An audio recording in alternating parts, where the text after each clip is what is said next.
never dreamed. Hope ran dry quicker than it seemed. Same old talk, same excuses. Another year of Raider blues. Vegas lights don't hide the scars. Fourth down prayers, broken hearts. We rode hard, we paid the price. Buried hope by week 9. Put it in the dirt, let the whistle blow. Another Raider year, laid 6 feet low. We drank the Kool-Aid, paid our dues. Rock bottom blues and black and shoes. Yeah, we scream, yeah, we stay, yeah, we lose. Raider Nation never quits on you. Now!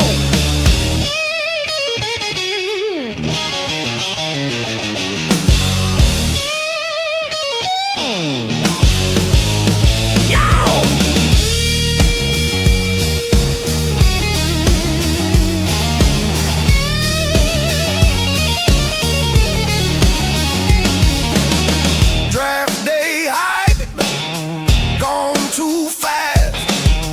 Coach talk heavy, scoreboard laughs. Defense tried, offense stalled. Same brick wall every fall. Legends watch from banners high, while Sundays teach us how to sigh. Laugh through pain, curse the screen. Love this team like a bad routine. Put it in the dirt, let the whistle blow. Another Raider year, laid 6 feet low. We drank the cool. Hey, what's up, Raider Nation? Welcome to Raider Nation Show Me Your Shield. Within the last 10 to 15 minutes, some real important news has come down that kind of shakes up our monologue that we were going to run through tonight, and some of the questions and answers and some of the takes that we were going to observe tonight on our show. As being reported by Tom Pelissero and is authenticated on the face page of the Raiders website, Raiders.com, the Baltimore Ravens have decided to back out of the Max Crosby trade. Update. Max failed his physical. Automatically canceled the trade. Which was probably what Baltimore was going to use that, because they could have passed him based on the where he's at with his recovery. I mean, possibly, but also with that being said, the physical has to be done anyways, just to see if there's anything else. Mm-hmm. So there is a chance that is the cause. Also, is there was a degenerative issue? Yeah, which possibly. A lot of times will not be reported accurately. Yeah, as we know how football teams will do. And if it's a degenerative issue where he could have a total knee failure within the next year or two, then that was a smart move by Baltimore, to be quite honest with you. Now here's overreaction thought. Was this do with our Linderbaum deal? We're sticking with Linderbaum. No, we will. Linderbaum doesn't have to. Deal can't be finalized until tomorrow. Well, that's on him. It's on him, and it's on the Ravens to offer. Well, if they want to offer $27 million. Yeah, true. But it's a younger player without an injury who is the heart of their offensive line. And I see where you're going with this. Yeah. I see where you're going with this. And they've already lost, 7 or 8 other starters on their team. And Lamar got hurt because of offensive line last year. Mm-hmm. Maybe. Debatable. Could be his play style. Yeah, it's his play style. But do they really want to let Linderbaum go away? Because in actuality, it really does look like they traded us Linderbaum and 2 first-round picks for Max Crosby. Kind of like a silent trade, huh? Yeah, kind of. It's like, granted, we were the highest bidder. Yeah. It could be also the Ravens think them canceling the Crosby trade also messes up our deal with Linderbaum. Like, we won't want to pay him that, which is totally false because from what I was hearing is we were at 78 million left in our cap space after all that stuff yesterday, and we didn't do any extra deals today. So bringing Max back, that takes up 30 million of it. So we're still sitting at 48 million if that number was accurate. So it's totally on Linderbaum if he wants to back out. I was hearing today on, I think it was the morning tailgate was mentioning it, was Linderbaum was seen as a Max Crosby like guy when it comes to loves the team, loves everything about the team, wants to play his whole career there kind of thing. So it was really shocking that he left and made a deal with the Raiders. But it could have been that the Ravens just weren't getting anywhere near the number he was seeking. Hence why he just had to do it. Because if he was a Max-like guy, he sees everything that's happened to Max. Yeah, no, I got to take my money now. But I don't know. Very interesting. It's going to be a lot of overreaction until more news comes out. Ultimately, it was a Max Crosby physical. So just when you thought the dust was starting to settle. I mean, welcome to Raider Nation off-season drama 101. Yeah. Always something. We're Raiders. It Well, never surprises me when stuff like this happens. Yeah. But here's the next question on it. Do we just keep Max? Because I have a feeling that nobody's going to give us 2 first-round picks for Max now. Not with the physical like that. Well, plus if it is truly a physical thing, like just the known injury, then let me take a couple steps back. I was saying that a Max Crosby trade would have had been way later. The earliest it could have been would be right before the draft because of his rehab, because he needs to get healthier so he can pass the physical. That's why it kind of surprised me that we traded Max so soon. So, but I never thought anything of it. But a lot of these big time orthopedics that work for NFL teams, they can tell whether or not that knee is going to be sufficient when it's time to start playing football. Yeah. What's up, Jack? Enamel red. That's wild. Max failing his physical will screw us getting Linderbaum. I don't think it screws us getting Linderbaum unless the Ravens back out, use that cap space, and sign Linderbaum himself. But Linderbaum, I believe, has to back out of the deal. That's not a Ravens decision. Yeah, of him backing out. That would be a Linderbaum decision, and since it's open, technically it's still open negotiation period or legal tampering, they can still talk to Linderbaum. There's nothing preventing them from calling him up and saying, "Hey, what's it going to take to keep you in Baltimore?" Yeah, but that's egg on their face again too, because they could have franchise tagged him for a lot less, and then they probably could have retained him just on $24 million. Yeah. Now that we upped it to $27 million per, they're going to have to come in higher than so. I mean, roundabout way, we're going to win this deal. We'll keep Max, and they'll end up paying fucking $8 million more than what they wanted to for our center. Here's the thing, though, is it can screw us over big time because we signed other players to kind of take over that edge / outside linebacker role, like Paye. We also re-signed Kuntz. We brought Snowden back, which Snowden was going to happen regardless if we had Max or not. He was a restricted free agent. Yeah. So Quiddy and Kuntz, those two, there's a chance we don't bring them back if we have Max still. Yeah. So now the thing is, Max is on our roster. They got to decide if they're going to keep both those guys or if they're going to cancel one of the deals or both. So here's the thing. We are going to a 3-4. Yeah. Quiddy is a defensive end. He's not an outside linebacker in a 3-4. Max would be an outside linebacker in a 3-4. Well, it also depends on what style of 3-4 you're going to be running. Well, Because if you're running like a 3-4 over, that fourth outside linebacker, he's going he's to a be a hands in the pure dirt. edge rusher. Yeah. So that's what Quiddy would be playing, would be a stand-up edge. No, he's a hand in the dirt kind of guy. Well, so is Max. They both can do it. No. But Quiddy's whole thing is he's not as good of a pass rusher. He's a run stuffer. He's like the Raider we used to have for a long time on the edge, Houston, Lamar Houston. Mm-hmm. Where he can put some pressure on the quarterback, but his whole thing is he stops the run. He seals that edge. You're not going to go get around him. Oh, sorry. Bears might still bite on Max regardless of the physical, but they may not give us that number 1 pick. Could we get a 2 and a 3 and some cash for the 2026 draft? I want to take that deal. I'd rather there's got to be. He's still worth the number 1 pick, a first round pick. The whole thing with the trade is it can keep getting canceled because of the physical. Yeah. It's the Raiders, I think, kind of rushed the deal.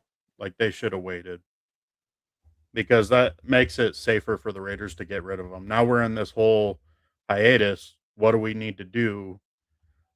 Are we for sure still getting our center that we came to an agreement with? Do we need to cancel one of the deals we made with one of the ends? Like I said, Quiddy and Kuntz. The Raiders don't need to rush, but they need to quickly decide what they're going to do with the deals that they already made. Yeah. Just give me a minute. I'm gonna mute and go off screen. So if you want to rock with it real quick. Big Raz is saying Max is more of a run stopper as well. I mean, yeah, that's true because teams really focus on trying to stop his pass rushing. If he had a true pass rush partner, or if we could get more pressure consistently through the middle, Max would show a lot more in the sack column. But you also got to remember his injuries too have slowed him down these past 2 seasons. So I think Max is more of an all-around player because he's still a very good producer when it comes to pressure. He just doesn't quite get that sack. But yeah, man, this huge news, and it kind of throws a little chink in our chain or stops our cogs from moving. It's very interesting what will happen and before Wednesday before tomorrow happens, because that's when all the deals start getting finalized. So I don't know. It can be worrisome, or it could be a great thing. It just makes tomorrow that much more important. Yeah. So we'll definitely see how it plays out. I mean, we lose number 14 pick, which we're all already doing our mock drafts. What are we going to do with that 14th pick? Mm-hmm. Well, now that's out the door. We don't got to worry about it. But I will say our defense looks even scarier now.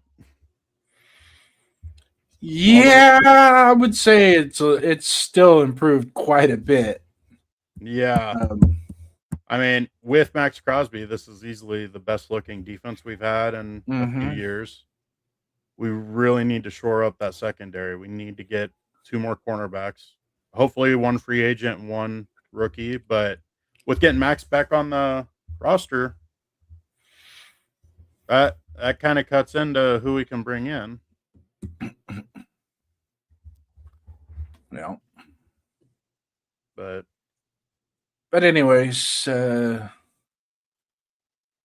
see here. Freezing pad. All right. Shit, that just threw everything off the rails. Yeah. Didn't it? Yeah. But this is what we're going to do, because we kind of had some questions lined up for the chat. Those of you that are in the chat, Big Raz, Enamel Red, you guys, thanks for coming in. Let's look at it this way. Let's just hit it. you guys generate the conversation, and I will start with if you want to go to the notes there, Mr. Duncan. And I just earmarked it right now. Raider Nation roster and draft debate questions. So if you want to go ahead and throw any questions out there, we got 7 people, 8 people watching right now. If you have a take, man, throw it up there in the chat. Let's get to it, man, because this is I hate to say bad news because I hate to lose Max Crosby, but it kind of throws a wrench in what the game plan was. And the game plan was to, number one, get younger and let the young guys start to develop and get some really good players and rock with it. Chewy, thanks for coming into the show. We got Ron Rossi, 2501. Thanks for coming in, man. Hey, hit those likes and subscribes, man. Subscribe to our channels. Ring that bell. Go to the notifications and hit the bell where it says all, so you get the notifications. And that will really help this channel grow. Right now, we're a little bit on the small side, but our boss over at 41 Raider, Jeff, is running a show right now. Hopefully, he'll plug some of his guys over. I did invite him onto the show if he wants to come over and kind of merge everything, because this, I mean, just like, and Ron can tell you just as much as I can, this is like typical Raider crap. It just is, man. I'm sorry. And I'm glad we're getting it out of the way before the draft and not till middle of the freaking preseason, the frozen foot, the tickling people's behinds and all that crap, in our Discord, the guy who's kind of like the guru of the contracts and everything on that and the terms of NFL stuff, he's saying that the players agreed to terms to the contracts that we offered them. They are not allowed to back out. Only the teams can back out. So Linderbaum is ours. All the linebackers we signed are ours. Quiddy Paye, Kuntz, everybody's ours. He's saying that players aren't allowed to back out of the agreements. Well, you know who's really excited about Max getting to come back? Who's that? Quay Walker and Nakobe Dean. Oh, yeah. Quiddy Paye, not so much. No, hold on. He's still got a place on our team. Yeah. Oh, definitely. Yeah. Because if you think about it, the other 3 defensive tackle positions when we were running a 4-3, Adam Butler, love him. He's great. But Quiddy Paye is right there at his level, if not a little bit better. Well, Butler can't play that 5 technique. He'd have to play that nose tackle spot. Jonah, I think, a little too undersized also, so he's got to play strong side. He could play the 5 technique on the strong side with the linebacker over top of him. Well, at least shaded in the B gap, but he could play the 5 technique. Ron Rossi, that's not true. Everybody knew Max had surgery. Like, that was not a secret. The only thing that would be a hit medical wise is if they found something else. That's what I'm thinking. Which that could be the possibility. I think it's more of the Ravens used it as a scapegoat to back out because they're having buyer's remorse, because even with them not signing Linderbaum, they still had to make cap space room for Crosby, and they were losing 7 or 8 starters. Like, their roster was looking brutal outside of their star power. So I don't fully think that's true that he loses his trade value. The only thing is no other team was offering what the Ravens did, which is why we took the which Ravens also means they're gonna regress on their next offer. Yeah, I mean, that's possible. But that's where the trade value starts to take a hit. Yeah, but Spytek was honest. It's like, this is where we value Max, and this is where we'll trade him at. Okay, we keep Max. He's a great player. We have him signed for what, 3 or 4 more seasons? Like, yeah, we didn't have. You're absolutely right on that. We didn't have to trade him. Yeah, we weren't shopping him to be traded. It's just his trade. Yeah, sorry. Go ahead. Emerald Red was also asking, like, then do we just keep Max? Which I think we do. Like, we don't have to force a trade. We're gonna be pushed to keep him. I think some of those guys that were making pitches for him, much like Baltimore, will see this and will act. Like I said, they're gonna regret. They're gonna bring back some of their offer. They're not gonna. Say for example, Dallas offered us the 20th pick and next year's number 1, right, for Max. And Baltimore's was better because they offered us the 14th pick and next year's number 1. Okay. Do you think Dallas is going to come back and offer us the exact same 20 and next year's 1? No, they're not. No, not unless there was a third team. They're not. But from my understanding, it seemed like Dallas was the third team. And I think it was the Bears were the second team. So Cowboys backed out. They still haven't filled that edge spot that they needed. So they could come back with the original offer that they had, which was their second-year edge rusher. I think a second and a third is what they offered, or a first and a third, something like that. I don't know what the Bears offer was. I never saw if that got leaked. But yeah, I don't see a trade happening because I think Spytek's going to be like, well, Max is a great player. So, boo-hoo us. We get to keep a great player. Mm-hmm. But does Max want to be here? Does he fit well in a 3-4? From how, like, the same way he would fit the same way Ted Hendricks did, Ronnie. He wouldn't be a drop back outside linebacker, but he would be a hand in the dirt and a stand up, just like Ted Hendricks did on the outside when they ran a 3-4. So very similar to that. Weak side, he'll probably play primarily on the weak side, not on the strong side. That way he's got one less body to fight with, getting to the quarterback. Yeah. And then adding on top of what Chewy said about Paye being a great run defender, honestly, I'm buying into what you were saying, Jason. Having both of them, have Paye opposite side of Max, like, nobody's getting outside of us.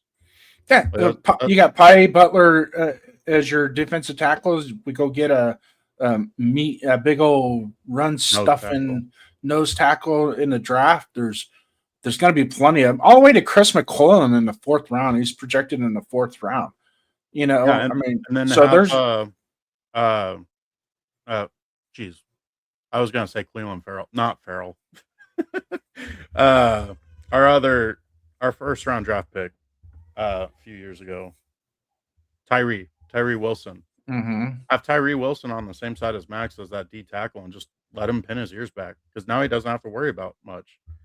And at 3-4, he's covered with linebackers. I mean, he could sneaky finally have his breakout year. Like, this is going to be the year, if we keep Max, where Tyree could really shine. Yeah. And if he doesn't, see you bye. See you later. We'll take our comp pick for you. And that's all she wrote with him. Chewy's saying we will not get a top 15 pick for Max with anybody, I think. I agree. Only chance we would have at getting a top 15 pick is if it was only one draft pick or one 1st round pick. Mm-hmm. So that's probably the only way we'd get a top 15 pick, is if it was a team came in with one 1st round pick, maybe a player in a 2nd or a 3rd round pick, kind of like that Cowboys deal was. But yeah, how crazy is that to happen right at the start of our show that we're delayed? I have a sneaking suspicion it's a degenerative knee. Is why they thought. Because how many surgery he's had? What, 2 surgeries on that knee? 3 surgeries on that knee on that exact same knee, draining, having it anywhere from having it drained to having it snip. And the good thing is when they did shut him down, it was like, okay, this isn't just a cleanup that we're doing here. This is going to be something a little bit more intensive. And as much as the pie that everybody wants to eat from, the guy, if they went in and did what they did, I don't think he's going to be as effective in 2026. Because we're talking, if they went in and had to restructure that MCL tear and do the things that they have to do, it's a little bit more complex than just going in and doing a little snip and putting a brace on it for a couple weeks and doing physical therapy. It's I have a funny feeling that the advertisement of the injury is not what it actually is when it comes down to an actual doctor looking at it and going, no, it's worse than what you guys, it's worse than that. And I've been around football programs that have been very, let's say, suspect on how they treat the players with their injuries versus what the actual injury is. Yeah. And sometimes the actual injury could be more serious, but they play it off as a less serious because, let's face it, the idea behind football is you want to get your best players out there no matter what at all costs. And if it means sacrificing you walking with crutches when you're 40 years old, then so be it. We want to win today. Well, we'll never know the true facts because it's all social media stuff and it's based off what the players and the teams and the agents put out there. But it has been constantly said that multiple doctors said that Max Crosby's knee surgery was a very basic routine, easy recovery. He's just got to stay on top of his. Yeah. But it still doesn't take away the fact that it's more than just a maintenance type surgery. Yeah. Well, they actually had to go in and actually perform surgery. It wasn't just going in and with a couple. There's sutures involved in what he had done. JT the Brick was making it seem like it was just trimming of the meniscus. No, that's what they thought it was going to be. Okay. And that's not true. No, that's why he actually should have been shut down sooner than what he was. And it progressively that's the thing with the MCL. You sprain an MCL if you don't take care of it right away, it could get progressively worse. It's one of those that that you just don't sleep on the injury. You have to if it's just an MCL sprain or slight tear, you deal with it immediately. To be quite honest with you, I bet you it was just a slight tear in week 5, week 6, just a slight tear. And it was back then. It was probably one of those deals that they can go in there and clean it up. You're going to be down for a couple weeks. We go in there, we clean it up. You should be good to go. But nope, he played on it, and it got worse, and it got worse, and it got worse. Yeah. And it's just like any other tendon that has been pulled and stretched, and it's got a weak point in it.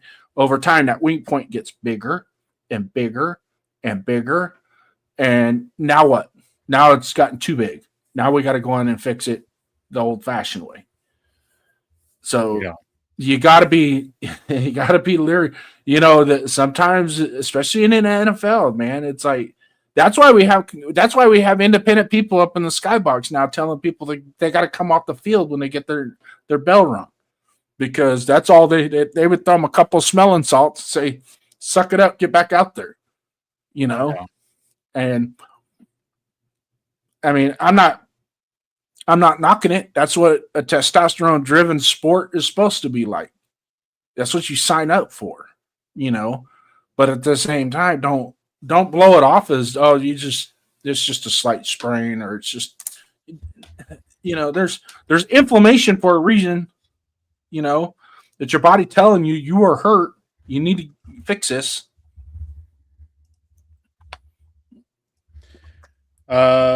If he's staying, can we back out of Quiddy? Yes, we can back out of Quiddy. It's just got to be before tomorrow. Yeah, before 9 a.m., I think. 9 a.m. Pacific time, yeah. I don't know if I'd want to back out of him. I think I'd rather just let him roll, and then when camp comes around, if Tyree Wilson ain't holding up his end of the bargain, bye-bye. Well, let's put it up to the chat, Jason. Yeah. Okay, with all of our free agent signings, as long as the Raiders don't back out of them, we have Max Crosby now. Are you guys happy we have Max with all these defensive additions on top of us going to a 3-4? Or are you guys mad because we're missing out on those 2 picks now? Me, I mean, I'm happy about Max because with all these additions, like, it was making me feel confident we could easily get to 6 wins. And then hopefully you have a few close games in there to where maybe you start stacking wins through just kind of sheer luck because one play happens to go your way in a game. Max is back. Now our defense is looking solid. We're just really weak in the secondary, and we need a true nose tackle still. So, Well, realistically, we get 3 to 4 players on our defense, and it's stacked. mm-hmm. The 2 additions at linebacker alone improve our defense probably by 50%. Yeah, compared to last year. We had the worst linebacker play last year easily. It was terrible. And just those 2 guys alone. And then we can always draft a 3rd one. You know, I mean, let's face it, it's not set in stone. We can't draft one because there's a bunch of good linebackers still going to be there. You know, I mean, Aiden Fisher, we could probably get Aiden Fisher with the 67th pick. Yeah. Or later, possibly. You know, so it just it's just patience. It does I think this does change our draft board quite a bit as to it definitely makes it more intriguing. But I don't think the Max trade is out of the question because I think that you mentioned the Bears and the Cowboys, but there was another team that was pretty interested too. I don't Bears. It was the Bears. The Bears and the Cowboys, but Carolina and Washington also had interest as well. Okay. I don't know if they made an offer. I think they just called the deal. What will you take for him type thing. And the Raiders weren't offering anything. Well, the Panthers signed 2 big players to their defense, so they're out of the Max trade probably. Washington, I think they signed a couple players. I think one of them was a little bit bigger. I don't remember the names though. I mean, there's the thing is like all these teams now spent their cap space. There's like a deal has to be done today, but who's to say they won't back out of it too?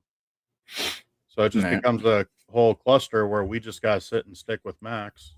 And then if a trade happens like right before the draft, okay. But Emerald Red saying very happy to keep Max. He's still top notch. The knee is going to heal up. Mm-hmm. Yeah, definitely. Now here's the thing though, is the team needs to put Max on a shot clock. Like no more playing 100% of the snaps. Same with practice. You're getting down to 75% of the snaps, maybe 80, depending on like the game. Which I think going to the 3-4 will allow us to do that more too. Yeah, because we got to throw a bunch of different looks at them now with the 3-4. Yeah. So it can play into the advantage and like tell Max like, hey, well, no, you're out on this package. Get off the field. Mm-hmm. Still think Jerry Jones will Jerry Jones and do something crazy. I mean, it is possible Jerry Jones goes back with his original deal, but if there's nobody else there, Jerry Jones, he's a shrewd negotiator. He'll drop it. Yeah. He'll definitely pull something out of that deal. Yeah, it just depends on what the other team's offer was. Yeah. So, A team's got to be pissed. Moves were made because of that trade. Yeah.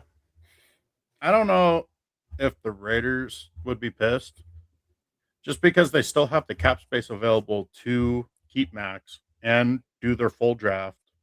Like, they're fine. Yeah. The only thing it can kind of mess up is other possible deals we're going to make. Like, maybe we're going to get another cornerback Maybe we were going to get a safety.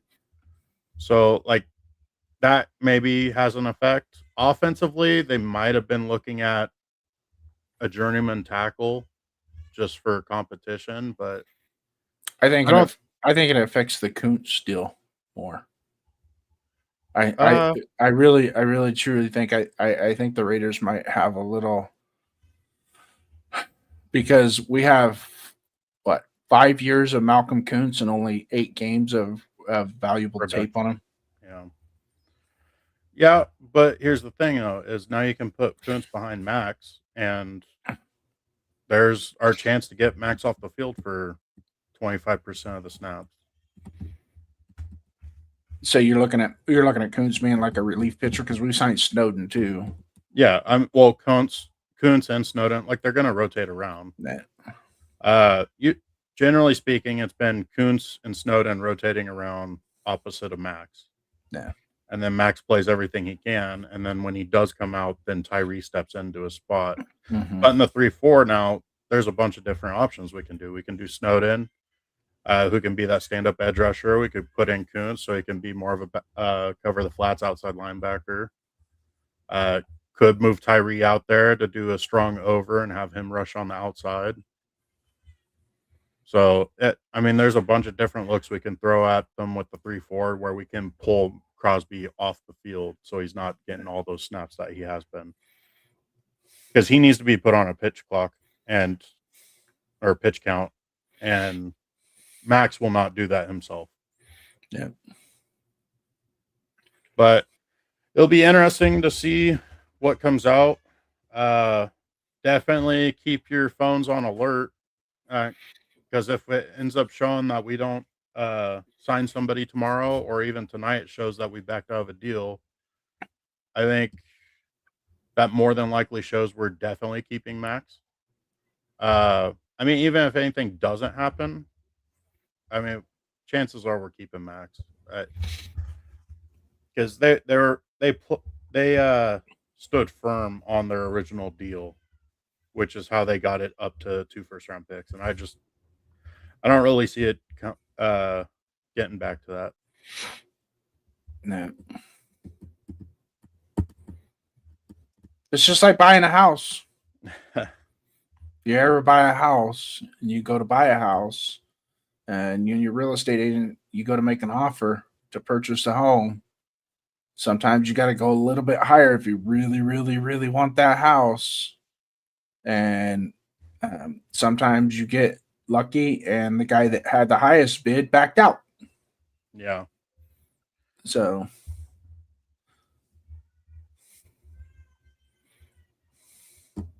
yeah, he definitely won't like being limited. No, but he's going to have to start realizing, and he's been told by several Hall of Fame players, Howie Long included, is there comes a point in time where you got to dial it back a little bit. Otherwise, you're going to shorten your career. Yeah. Because there's a difference between playing 9-10 years in the NFL and playing 13-14 years in the NFL. Yeah. And on top of that, because a 13-year career of great success has more, you have more of a chance to get in that gold jacket than you do at 9. So if you only play 9 years, I know he's going into his 8th year, but let's just say, for example, he wants to just go balls to the wall with a bum knee and he screws it up more, then that could hurt his chances of being that. I'm not saying he doesn't deserve a gold jacket. That's not here nor there. We'll talk about that when the book is closed. But there's like I said, there's just a big difference at having 13 years of production than there is of 9. Yeah. So there comes a time, and he could probably get more sacks and more statistics if he pulled it back a little bit more, because he can play have fresher downs versus playing, emptying that bucket for 2 or 3 plays in a row. Once you take a play off, go out on second down. It doesn't hurt, But yeah, he does have a dog mentality. You got to pull him back a little bit, but sometimes players could be their own worst enemy. Yeah. And then just to add to the whole difference between a 13-year career compared to a 9-year career, there's also a difference between being able to give 100% of your effort for 75% of the plays compared to giving 80, 90% of your effort for 100% of the plays. Mm-hmm. Like his knee has been a constant issue now for multiple years. It's 3 years in a row. Yeah. So he definitely needs to be allowed to play at 100% for less snaps. You That know, I mean, I like the warrior mentality of get back out there for my guys, do it for my guys. I gotta play. I gotta play. I gotta play. I love it. Don't get me wrong, but there's sometimes, especially when you talk ankles, knees, shoulders, that you just go, hey, play it smart. Don't be stupid about it. And if a doctor tells you, hey, you need to shut it down for a little while, shut it down. It's okay. yeah. Nobody's going to question your manhood at all. Yeah. Nobody's. I would never come out and say, "Oh, he's a man. He's a wuss. He got a little achy knee and he doesn't want to play." No, that's not. We already know we already know who you are, Max. But it's okay to play smart. Yeah. So here's the thing: is it time for him to say, "Well, flock off"? Oh god, and he had that stupid ass Flock Nation garbage. There's Yeah. only one nation. That's Raider Nation. There is no Flock Nation. They don't call it Flock Nation. Yeah. It's something I think else. he was It's just not. going off the top of his head, and he already said Nah. Nation and Raider Nation, so he's kind of got it stuck in Nah. his head. But The only ones that can acquire that title more than us is Red Sox, because the Red Sox actually used that back in the 30s and 40s. Red Sox Nation. no, it's just Raider Nation. Well, I mean, you could. I'm just telling you from a perspective of who actually started it. I mean, it's just not, But I remember when the name Raider Nation started is when they came back to Oakland. It was actually on JT the Brick show where it kind of started, and it was a couple of the Black Hole members that would come onto his show, and they were just like, they kept calling it Raider Nation, and then it became Raider Nation versus Niner Empire, right? Yeah. That was the title that they went by, but yeah, none of the other teams have. They can't claim that nation shit. Get out of here with that. All the other teams have regional fans. Raiders have fans everywhere across the U.S., and that's why it's Raider Nation. No. I mean, Hey, so we got 13 people eyeing us right now, watching us live on YouTube. I'm Raider First Down, JD. Call me Jason, JD. Just don't call me late for dinner. This is my co-host, Donas Duncan. We come on live every Tuesday night at 5 o'clock for Raider Nation. Show me your shield. If you are a diehard Raider fan and you think you got what it takes to come up and participate, shoot us an email or shoot us a message, and maybe we'll bring you up and challenge your fandom as a Raider fan. But go ahead. What were you talking about? Oh, nothing. But with 13 people here, getting back to trying to talk to the chat, Raider Nation, do you think the Raiders have improved in free agency enough to make a playoff push, enough for progress, enough to get a foothold? Like, are you seeing improvement with the team with the moves we've made so far? And what's your favorite move so far? But earlier you mentioned, Jason, those two linebackers, like that, great signing. I know a lot of college experts, every time they were talking about them going into the draft, is like, man, it's such a shame that these guys cannot go to the same team together because they truly feed off of each other. Oh yeah. So I mean that has me excited to watch what these two guys can do. Like, can they perform like they did in college and the pros as a tandem? Because that'll be definitely something fun and special if they can. I think, to be quite honest with you, now that they've had a little bit of NFL experience with the speed of the game, understanding, dissecting formations and plays at an NFL level, I think they can actually take that relationship to a different level. Yeah, I think, I mean, there's been some linebacker combos in the history of the NFL that you just go, wow. That Yeah. it totally changes the defense. And what's cool about it is, especially with these two going, if you watch Quay with the Packers, is sometimes just their play alone, it makes it look like they're almost playing with 12 people on the field. That the bodies are there's minuscule open windows for run lanes, minuscule windows for passing lanes. Let's see, Ronnie. Yes, definitely. Just that one plug of Linderbaum in the center improves us immensely. And then you throw in Rick Dennison as our offensive line coach. Huge change. There's going to be you're going to notice a big difference in that offensive line this year. Big difference. Imagine the O-line coach having film sessions with the O-line. Holy cow. And I think Mendoza will be just fine with Linderbaum as his center. So that's a good pickup. Great leadership on offense. Definitely. Emerald Red coming in with really depends on how Mendoza does during his rookie year. Are we going to bring in a veteran quarterback? Is AOC going to get some burn early in the season? I think we'll know more during the training camp. Yeah, definitely. Now, we all know Spytek and Brady and all them said that they don't like starting rookies. Mm-hmm. I think we're kind of remembering it wrong, or at least I was.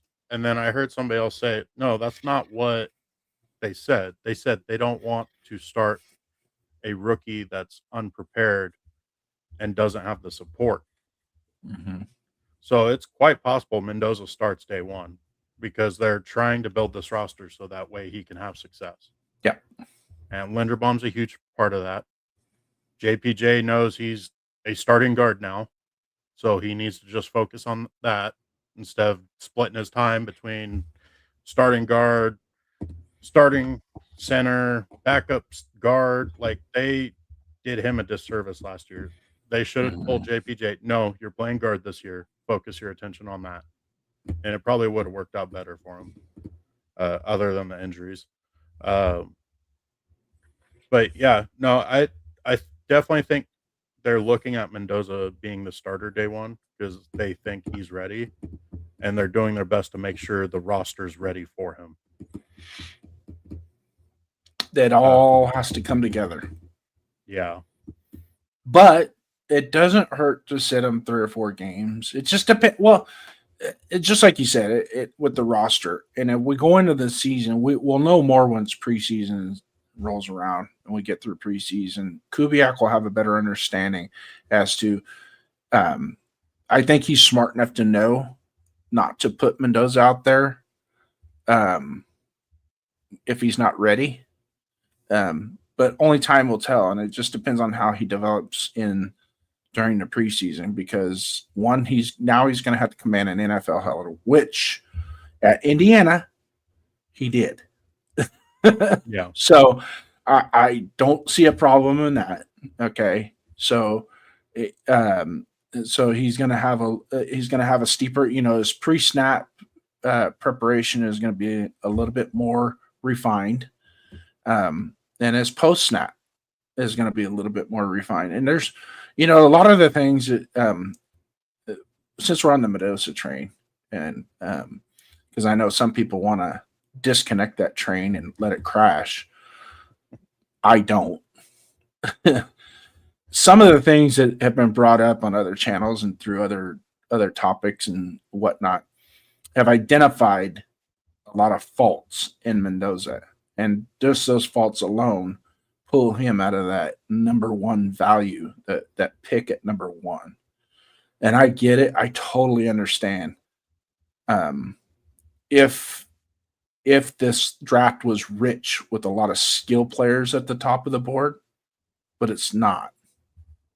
And when you're in a position that it's absolutely need a franchise quarterback, and he fits that mold, we got to pull the trigger on it, man. I mean, I'm sorry. That's just it is what it is.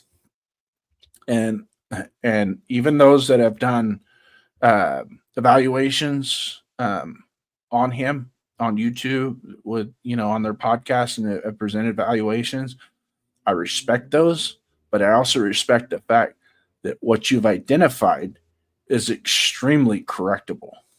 It's extremely coachable, and those are not what hinder his growth. Yeah. I also think it's funny how, like, even in that stacked class of quarterbacks that we had, all of them had huge flaws. Mhm. And yet, I don't know, they're treating Mendoza like he's so much worse than these guys, and he's not. Mhm. And I could do a podcast on Patrick Mahomes. Let's just say Patrick Mahomes was still at Texas Tech and he's coming out for the draft. I could do a podcast that would make him go in the 5th round. Because you watch his college tape and he had an 800-yard game against Oklahoma. Him and Baker Mayfield had this, okay, I get it. That's a lot of yards. Great. But let's watch some of the other stuff, the other yo-yo balls that you threw and the lack of discipline. And that was one of the things, that was the biggest knock on him, is he lacked discipline in where he went with the ball. He always wanted to force the ball or wanted to make some extreme. He would instead of making the routine play, he would want to make that da-da-da type play. yeah. And now people are saying he's the greatest quarterback ever because he does those in the NFL. No, I say that because of his winning attitude. He is a game closer. I mean, let's face it. You give the guy the ball with a minute left, no timeouts, 90 yards, and he can still go down and score a touchdown to win the game. And not just do it one. It's not just a one-time thing. I mean, you literally have to take the ball out of his hands the last 4 minutes of the game if you got to lead. You can't give him any chances because he will just tear you up like a butcher. Yeah. Well, the whole thing I don't get is, like, a lot of these people, they don't look at the positives of the player and rank those positives compared to, like, other players in their position and similar styles. And on top of that, can that player utilize those pros in the NFL? And are there any detriments that would prevent them from being able to use those skills? Like Jamarcus Russell, yeah, he had a cannon and he could throw off his knees 90 yards down the field or whatever. Well, guess what? You're not throwing passes in the NFL off your knees. And there's a big red flag in his work ethic. Well, guess what? Bit him in the ass, his work ethic. Yep. Had His all the talent in character. the world. Yeah. Mendoza, he's the complete opposite. He has the greatest character issues. He has the mind for the game. He's a total nerd about football. He doesn't have a lackluster arm. He's not poorly athletic like everybody says Aiden O'Connell is. Like, where are the detriments that are going to prevent him from being able to actually perform? And he's more athletic than people realize. Yeah. Well, part of it's kind of like a deceiving thing. Like, he's deceivingly athletic. It's because he's got such long strides and he's so tall that he seems like he's not moving that fast. Yeah. But and he's got the mentality to really truly fight for everything. I mean, heck, look at that Miami game for his highlight touchdown. Like, well, the Penn State game, the Ohio State Big Ten championship game. Yeah. I mean, the guy, there was no. That's what I think. That's, to believe it or not, that's what sets him above the rest of what we're talking about. Is just that mentality, Grit. Yeah, the game isn't over until the clock strikes 0, and I'm going to do everything I can to help my team win. Yeah, which fits perfectly into what Kubiak was saying in one of his last press conferences. Is he wants players that play through the echo of the whistle. Mm-hmm. Like the play's not over until it's over, and Mendoza definitely fits that mentality. Mm-hmm. But thanks, Enamel Red, for sidetracking us on the Mendoza talks again. It's okay, man. That's what we're here for. You do that, we'll run with it. Yeah. If anybody else got any Mendoza takes, throw them up there. Let's hear what you got. Yeah. Getting back to the Crosby thing, though. I mean, I simply think we just keep him. We're not going to get a deal as good as what we had. Plain and simple. So just stick to the guns of what you were saying all this whole time while there was trade talks, and keep Max. That's kind of what I was thinking. Yeah. Heck, our defense looks way better than last year already. Like, Nah. I mean, dang, man. Like, Max Crosby is a great player. Yes, he has a bum knee, but he should be able to get healthy before the season starts. And now it's up to the coaches to put him on a shot clock. Yeah, because that knee is not going to take the beating like it has for the last 6-7 years. It's not. Yeah. So he's going to have to. The team's going to have to be smart with it, and he's going to have to be smart with it because one of the things, the reason why they shut him down this last year is that last week before he got shut down was one of the first weeks he could not practice. He could not get to practice at all. And it was just like, okay, we can't keep doing this. We gotta shut you down. You know, it wasn't, and the Brock Bowers thing was the same way. It was like, okay, you guys have way more games to play in the rest of your life. Let's not try and jeopardize that today for what? To win a game that's going to mean nothing. Yeah. You know? I mean, I love that they want to play, but it's also up to the front office and the coaching staff to get it through their heads. They're not playing because of X, Y, and Z. No. And unfortunately, Max got pissed off about that. But hey, guess what? The adults at the table made the right call, and that's encouraging to me that Spytek's willing to make that tough call. And hopefully now we have a coaching staff that will back up that call and make it during game times, which I'm going to keep going back to. Put them on that pitch count. You there, Jason? Yeah, I'm here. Okay. I'm here. I was just reading something. No, I was reading something. Every time when I freeze is because I'm on another tab on the computer. Okay. So it will only with this computer I can only activate one tab at a time. So to try to keep the Max Crosby talk going a little bit, in our Discord, it's still blowing up. Oh, yeah. That's the All Aboard Discord from All Aboard Raiders on YouTube. A lot of them are starting to get pissed off that we have Max now, which, I mean, if you word it right, I can understand the sentiment. Unfortunately, they never word it right, so it's always just seems like they don't want to have Max on their team. Ultimately, they're pissed off because they don't have the draft picks, which I understand. But now some people are starting to say that if Max don't want to be here, just let him leave. Well, that's just stupid business. You can't let an asset like that just walk out the front doors. Like, you have to get something in return. And unfortunately, we're not going to get that return. So we need to keep him and let him play. Yeah. And there's a certain person in our company that's going to be upset because we lost draft picks. Yeah.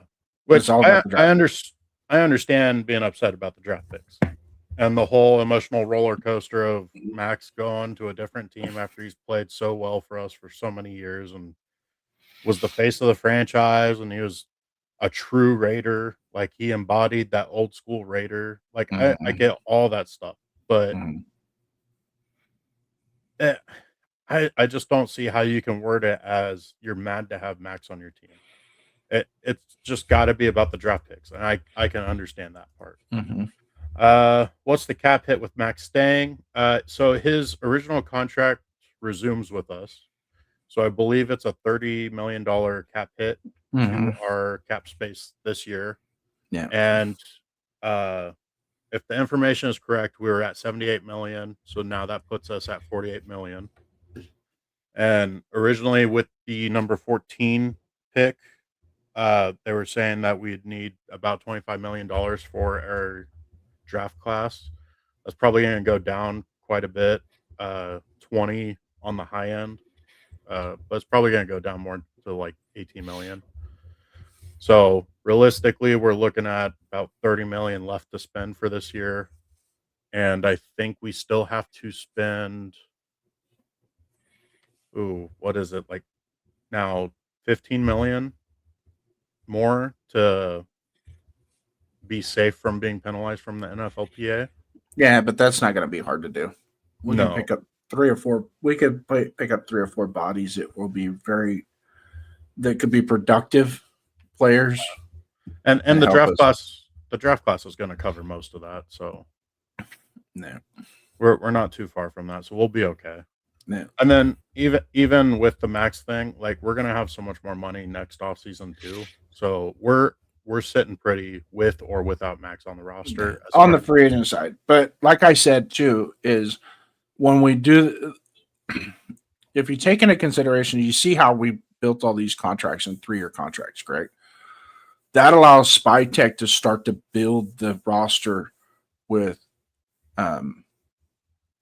draft through the draft. So you're basically, say for example, one of my biggest things was this year we go get a Logan in the 5th round, 4th round, get Logan Jones maybe, and have him sit behind Linderbaum, but teach him how to play the guard too, so he could be a swing player at all 3 positions. Because it's easier to teach a center how to play guard than it is a guard to play center.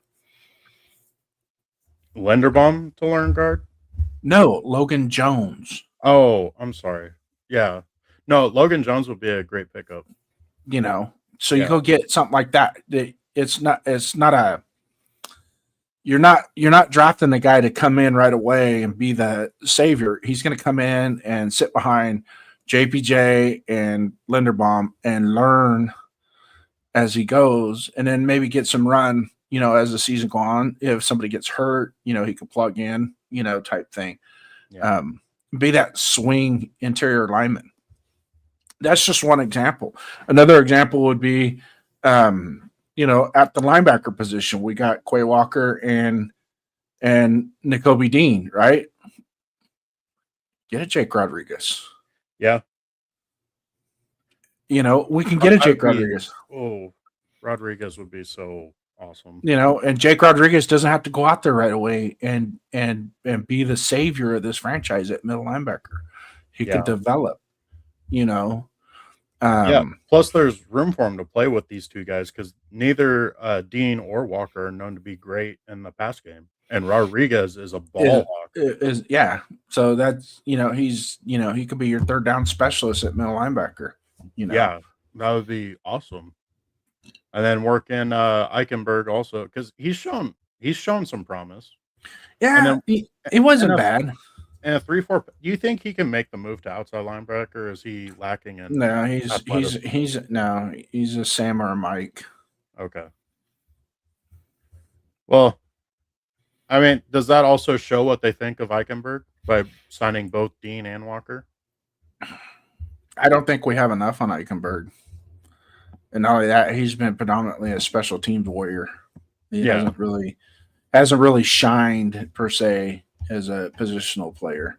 Well, he had a few games last year where he looked good, and he's one of those players where you never mention his name because there's never a bad play being made around him. But sometimes his name didn't get mentioned because the ball went right by him. Not really. Yeah. Not because might want to go back and watch that Giants game. Job. Might want to watch that Giants game a couple times. He looked a little confused at times on why White isn't in the position he's supposed to be in. No. Yeah. No, Eichenberg definitely needs more experience, but he's not going to get it with Walker and Dean on there. So I think they definitely Oh, kind look of who put the showed writing up. on. Yeah, your best buddy Cairo. Cairo 3, baby. Cairo 3. Here we go. Yeah, This is he's for you, saying brother. pissed. Raiders. Yeah, he's pissed about the whole deal being broken up. Eh. We were talking. I am too, but the only reason why I'm pissed is because it just throws more mud back at us as an organization because of what's happened. Because here we made this trade with one of our predominantly the best players, right? And now all of a sudden the trade can't go through because our best player can't pass a physical to satisfy the trade, which goes back to that same is that guard from the Rams that we got, and it got nixed because of the medical. I don't remember. I Was it- remember it happening. I don't remember the name. Yeah, and then he turned around. The turnaround went back to the Rams and had a Pro Bowl year. Yeah. Yeah, and then they had to do all that finagling stuff with Garoppolo also, Mm-hmm. which altered his contract.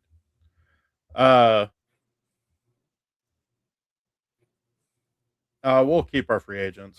Yeah, I don't think that's going to change much there. The only thing that's going to really change is how much cap space we're going to have going forward to sign other players.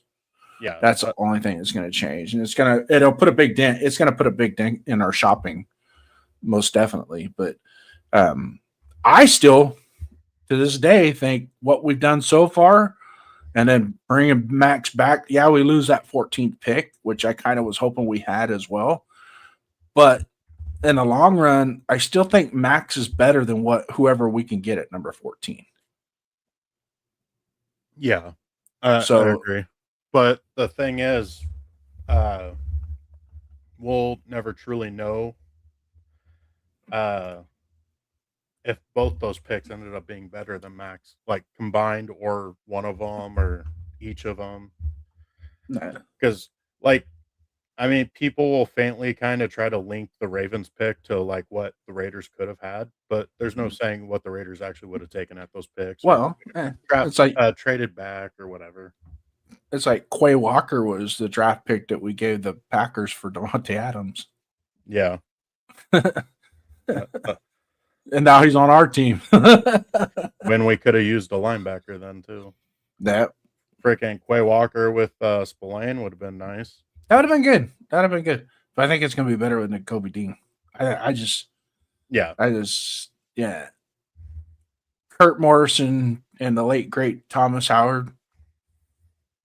You guys were fun to watch, but this is going to be totally different. Yeah. I mean, ultimately, I'm not mad to have Max back, and I don't think any of Raider Nation should be. No. I think if you're going to be mad at anything, be mad at the Ravens for blocking the trade, because everybody knew Max was still rehabbing. Everybody knew it. Like up to the same day he was traded, it was mentioned that he was in the building working out, trying to get 100%. Mm-hmm. So blame the Ravens for trading for a hurt player and then failing him on the physical, presumably for that same injury they knew he already had. Let me ask you definitely think this. it's a panic move by the Ravens. Is it a panic? Well, that's just it.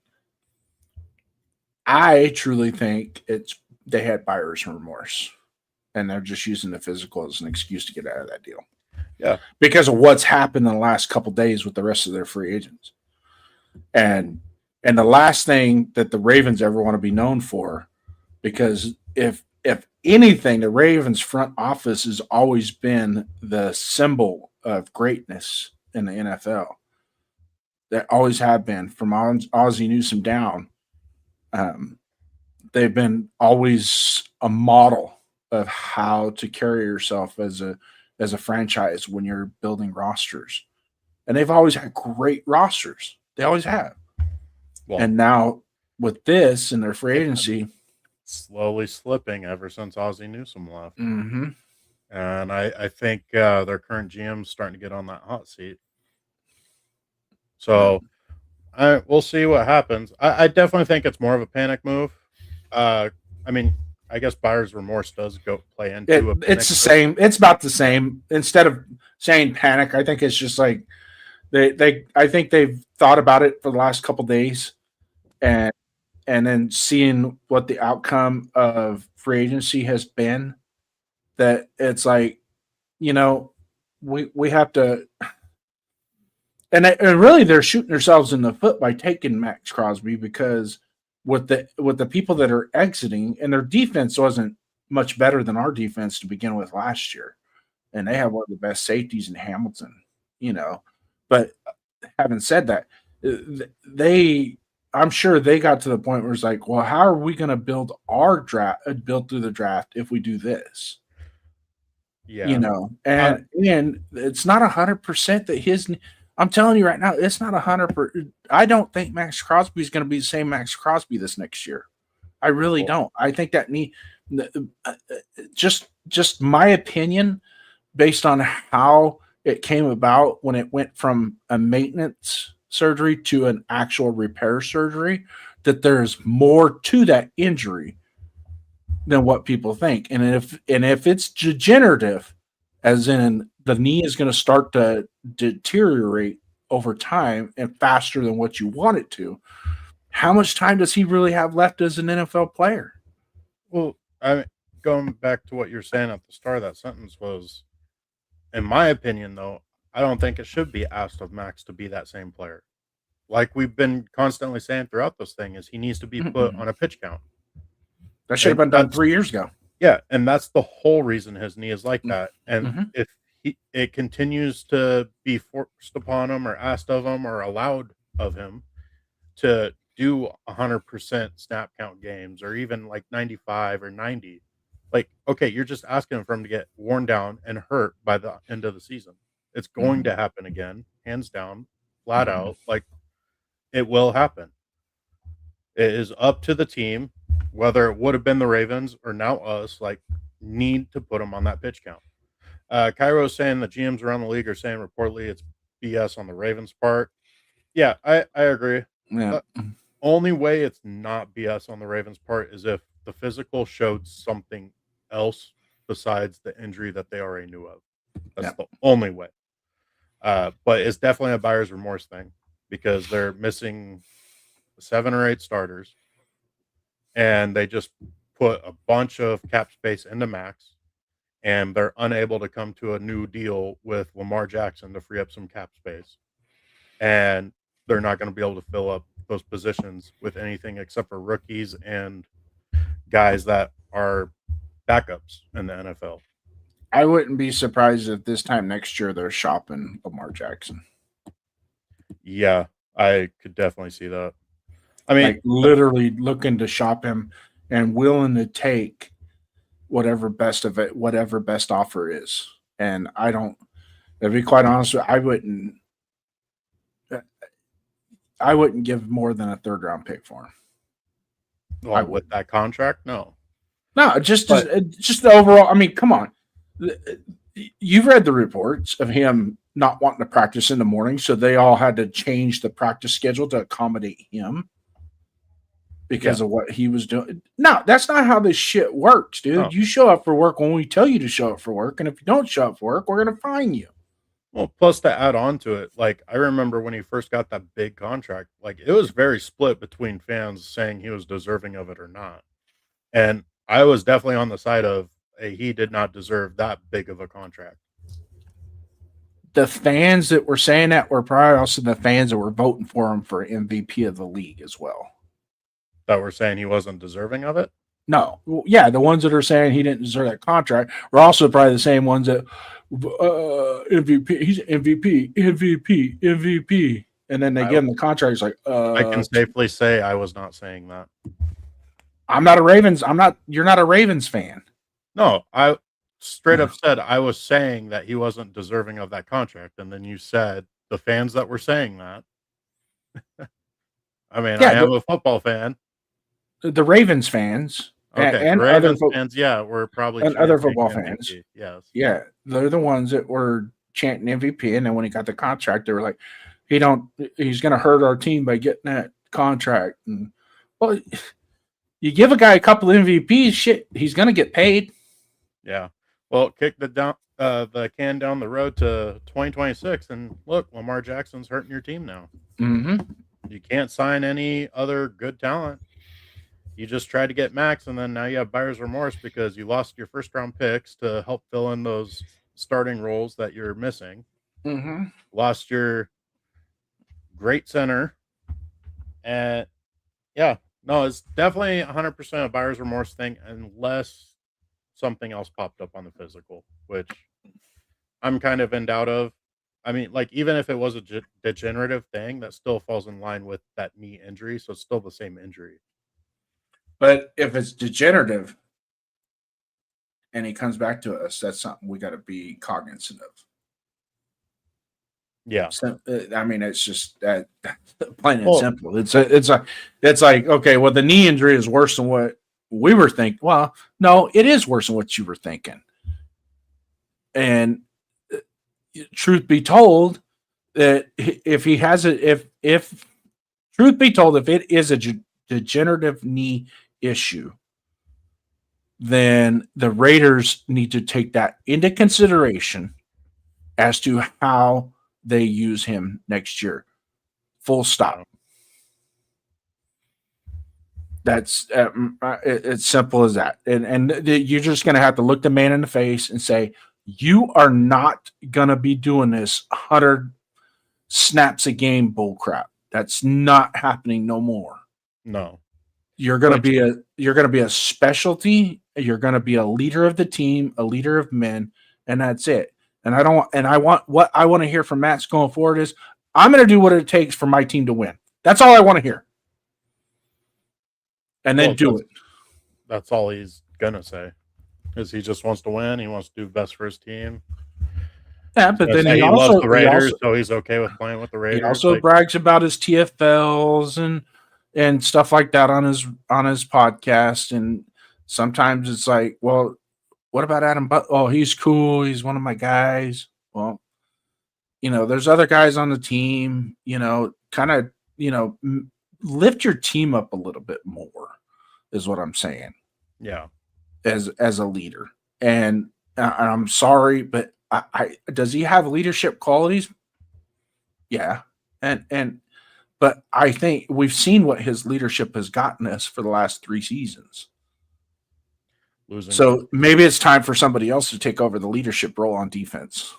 Yeah, and just let him play. I was having this discussion with my dad after the Max trade. Is like, we're asking each other basically how we feel about it. And it's like, we're both said pretty much the same thing, where we hate seeing Max go. And he's more than just a great defensive end. He's also a leader of that locker room. But ultimately, what did that leadership bring us? So I was like, are we really missing out that big of a piece on the leadership side when we weren't winning with it? And yeah, there's more factors to it. Like, we can't just put it all on Max. Like, that's dumb to say in a way. But, like, ultimately, he was the face of the franchise. He was the star of the team. Like, he's had so much influence on the team where he got Antonio Pierce hired. Like, so it's very easy to say, like, his leadership did not bring us success. And, like, how many times have we had a great overall defense with Max's leadership also? So it takes more than one person to be a leader of a team. And usually your leadership hierarchy usually starts within the middle of the field. If you look at any successful team, it starts in the middle of the field. From the quarterback to the center, from the nose guard to the middle linebacker to the strong safety. And then you work your way out. Yeah. Because being a leader on the left side of the defensive line, you have no idea what's going on the right side of the offensive line to better motivate or better provide that leadership bounce to those guys on the right side of the field, especially when the plays are coming. If you're making the play and you're doing the dance and everything, that's fine. But what I want to see is when, let's say, Malcolm Koonce makes a sack, how are you reacting? Yeah. You see what I'm saying? And so it's like one of those deals that now on the offensive side of the ball, with you'll see Brock Bowers is a silent, what they call a silent leader. Okay, he doesn't have to do it with words; he just does it with action. Yeah. And when you see him start to heat up, the rest of that offense, the rest of those guys start getting they're moving a little bit faster, they're hitting a little bit harder, they got a little bit of more giddy up in their step when he's making plays. Yeah. He So definitely falls into that category of like how I was taught when I played football. Like my mhm. dad coaching me. Like, Well, your dad says it right here. I yeah. mean, you can't be a true leader if no one follows you. Right. But what I was saying about Bowers though is like what I was always taught when I played football is you talk with your pads, not your Mhm. mouth. Like you doing the actions is going to incite some sort of reaction. No. And like I love Bowers because you're never gonna get drama out of him because he doesn't speak up. Like he does the work and that's it. And everybody sees it. But he'll Or go to the sideline and hang out with the guys after a touch, like that touchdown that he caught off of his butt. That was a back shoulder fade that was caught. Get used to yeah, that back shoulder fade that was caught. yeah. Well, And that's off when to the sideline, like that's like your own little group. Like that's well, he was with everybody. I mean, you see him. He was talking. He was hoofing it up with Carlson and the defensive guys. There was no. He was not. And you can tell it wasn't so much he was trying to brag about himself as it was about everybody. It was about everybody else's reason why that play was made. well, yeah, but it's also allowing you to feed off of the positives. Like, okay, he goes and stands on the sidelines a stone man, like that's kind of rubs some people the wrong way. Like Mhm. you got to be able to feed off the positives. No. Max changed a lot after DC4 was let go. You can see over the last 3 years, he barked about AP getting the head coach job, and things went to his head. Uh, I can kind of agree with that, and then also with like the whole McDaniel's getting fired after Carr was gone. I think that was the biggest turning point.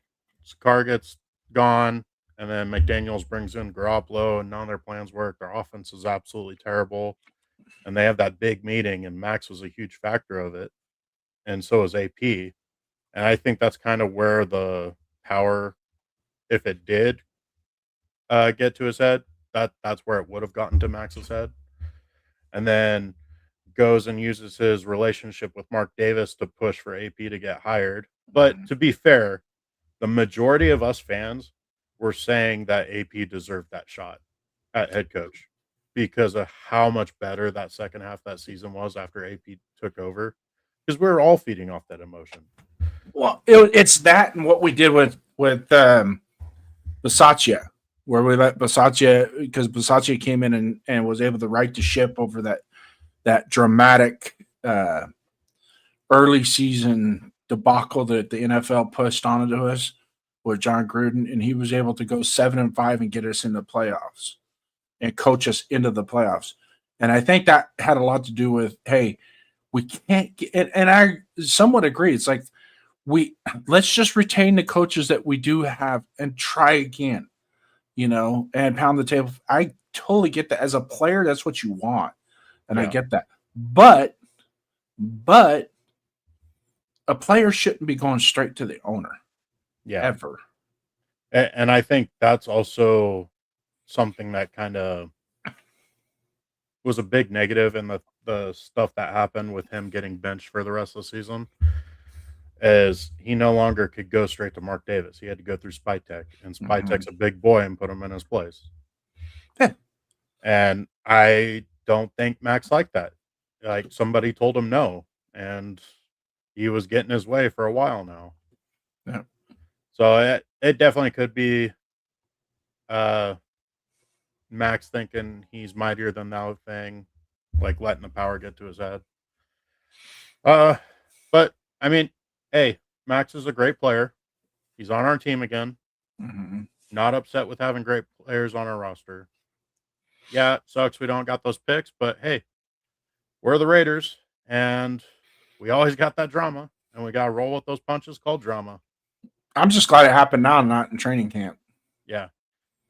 because Yeah. it always seems like training camp is where all this crap happens. Oh, Jason, there's still time. Yeah, I know. I know. It was like last year. It was like we were like 2 or 3 weeks into training camp or whatever, and it was like, oh, man, it's so cool. We haven't had any stupidity this year. And then all of a sudden, Christian Wilkins, blah Yeah. blah blah, refuses to get medical treatment as said by his contract. And oh, by the way, he's tickling people in the locker room. Yeah. Kissing them. Oh, can we not? Can we just stop with this already? You know. Yeah. So Right. the good thing about this as well, and there's some people that are going to be held responsible for this, is most of this trade between Max and the Ravens doesn't come from Max or Spytech. It comes from the agents. It comes from the media, because the media is they're the ones that they just feed that crap. And it's the agents that are giving the media the information to feed on it. And what was cool about this is a really good experience for us as Raider fans, was that the Raiders actually put their front office on lockdown when that stuff started a week and a half, 2 weeks ago. They put them on lockdown, where Spytech, the email CC throughout the whole organization was, you will not talk to anybody about anything regarding Max Crosby unless you have spoken to either Spytech or Tom Brady specifically. And if you leak something, you will be terminated immediately. Yeah. And it was like, we're putting this stuff on, and that's why a lot of these NFL quote unquote NFL insiders, they couldn't get anything because it was like, nope, we're on lockdown, man. So what's going on with them? They call like a player development coordinator. Hey, what's going on with the Max Crosby? I ain't telling you. I don't want to get fired. That's been one thing the Raiders have always been good at, though, because our insiders have always been piss poor because they don't get any information. The team has stuff on lockdown unless they want it to get out. Yeah. And So it's been like that forever. The funny part is I had the chance to meet Derek Carr in person, right? And he was picking up. It's when he bought his Rolls Royce. He was at the dealership, and I was working. I went there, and he had about 10. He says, I got about 10 minutes. What the heck? Because they were still finishing up his car. No pun intended, but they were still detailing it so he could take it home. And I said, so what's up with all these rumors, man? This, that, and the other thing. He goes, you know where that comes from, don't you? And I go, no. He goes, it comes from us. And I go, it makes sense. He goes, yeah. Oh, yeah. He goes, we'll throw stuff out that we know is absolutely false just to watch people feed off of it like chum in the water. He goes, it's absolutely hilarious. And people take it like it's noteworthy. And they also do it to test. He said there's certain people that are like quote unquote insiders that you want to build trust with. So we'll give them information or we'll tell them something. And if they just go off of what I tell them and they don't validate it, then we know they're not trustworthy. So they won't talk to them. Yeah. And that was Derek Carr years brought ago. that up on one of his podcasts recently too, saying that the players are the ones that are starting all that stuff. Yeah. Emerald Red saying the way the linebackers stood up and challenged Max on the field too. Whites and Roberts talked right back at him. I kind of disagree with that, but I mean, we're not going to have any like definite proof on who was right or who was wrong because we don't know the defensive call. But when you watch the film, it really looks like White and Roberts are both missing their assignments, which is why Max turns around and starts yelling at him and yells on him on the sideline and everything. The one thing I will say is Roberts continued to go to the sideline on and talk to him, not yell back at him, but actually try to talk to him. Communicate. Yeah. So it is possible that Max was in the wrong at least one of those times, but it film wise it looks like Max was in the right, but we will never actually know because we don't know the actual play call. No.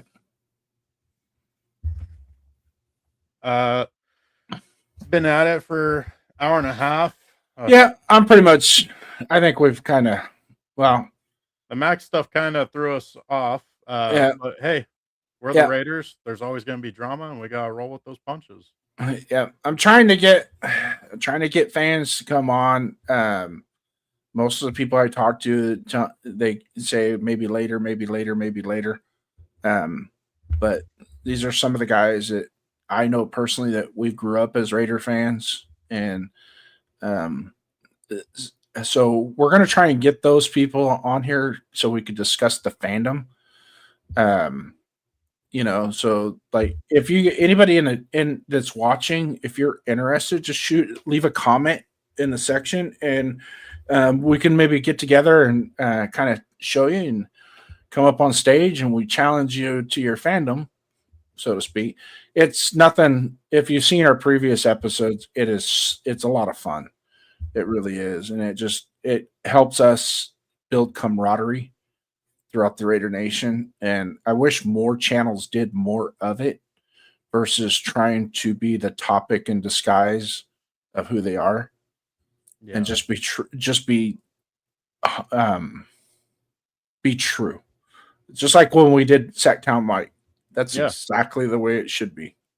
That was pretty much the perfect show. And Darth Raider as well. Hopefully we can get Darth Raider back on again. That'd be a lot of fun. This time with no technical difficulties. Yeah. So to speak. So maybe the week before the draft, shoot for that, or after the draft.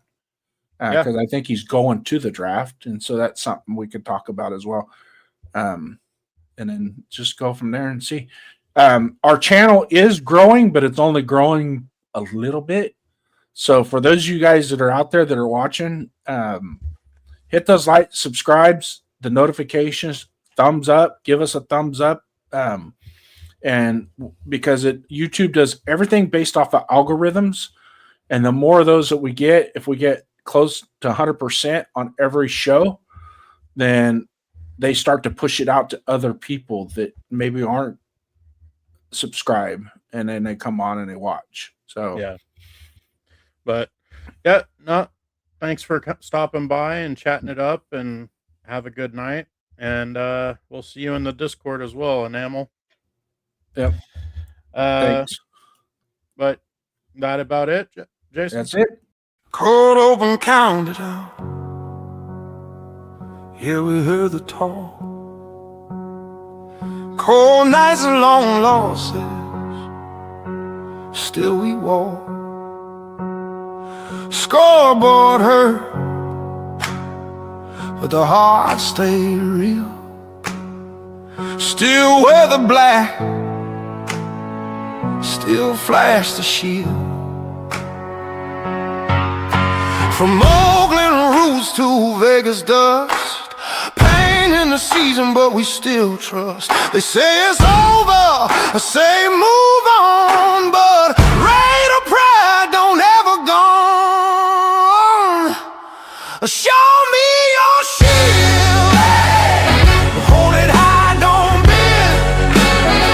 Show me your shield, ride it out to the end.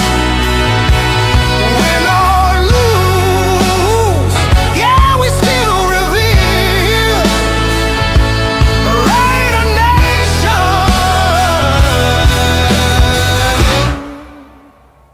Show me your shield.